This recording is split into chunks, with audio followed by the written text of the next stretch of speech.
Hello everyone. This is Shweta Suryakumari. Welcome to Surya journal. భగవద్గీతలో లేనిది ఏది ప్రపంచంలో ఉండదు.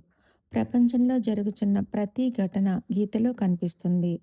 అన్నదమ్ముల మధ్య శత్రుత్వం, బంధువుల మధ్య కీచులాటలు, ఆస్తి కోసం తగాదాలు, చెప్పుడు మాటల కారణంగా కిరాతకంగా మారి మంచి చేతిలో ఘోర పరాజయం పొందిన దుర్యోధనుడి పాత్ర, ఎన్ని కష్టాలు ఎదురైనా తాను నమ్మిన నీతిని చివరి వరకు పాటించిన ధర్మరాజు, కృష్ణుడి బోధతో తేరుకుని న్యాయపరమైన యుద్ధంతో గెలిచిన అర్జునుడు, ఇలా అడుగడుగున భగవద్గీత మానవ జాతికి మార్గదర్శనం చేస్తుంది.